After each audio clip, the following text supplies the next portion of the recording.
আসসালামু আলাইকুম। ফানের থেকে আমি নাজমুল বলছি। কাস্টমাইজ লাক্সারিয়াস চেয়ার টেবিলগুলো আমাদের কাছ থেকে পাবেন সুলভ মূল্যে। হোল বাংলাদেশে আমরা ডেলিভারি করে থাকি নিশ্চিন্তায়।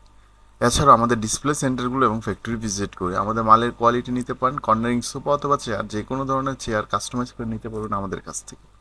ফেব্রিক অথবা রেক্সিন যে কোনো কিছু আপনি চাইলে সহজে চেঞ্জ করে নিতে পারবেন আমাদের দ্বারা। ফার্স্ট অফ অল আমাদের কাজের কোয়ালিটি এবং ডিসপ্লে দেখার জন্য চলে আসতে হবে আমাদের ফ্যাক্টরি ভিজিট করতে পারেন। তো বিশেষ করে সারা বাংলাদেশে আমাদের ডেলিভারি প্রসেসগুলো একবারে ইজি। আর আমাদের কাছ থেকে অর্ডারের নিয়মগুলো হলো আপনাকে মিনিমাম 30 থেকে 50% অ্যাডভান্স করতে হবে, দেন অর্ডার প্লেস করতে হবে। কোয়ান্টিটি এবং কাজের স্থায়িত্বের উপরে ডিপেন্ড করে আমাদের ডেলিভারিগুলো একটু ডিলে অথবা একটু শিডিউল ভিত্তিক হয়ে থাকে। তো সেই ক্ষেত্রে সারা বাংলাদেশে আমরা হোম ডেলিভারি করে থাকি, পয়েন্ট ডেলিভারি করে থাকি এবং রেস্টুরেন্ট ডেলিভারি করে থাকি। যে কোনো কাজে আমাদেরকে অবশ্যই যোগাযোগ করতে পারেন স্ক্রিনে দেওয়া নাম্বারে। তো ভালো থাকুন, সুস্থ থাকুন। ফান্ডের থেকে আমি নাজমুল বলছি। আল্লাহ হাফেজ।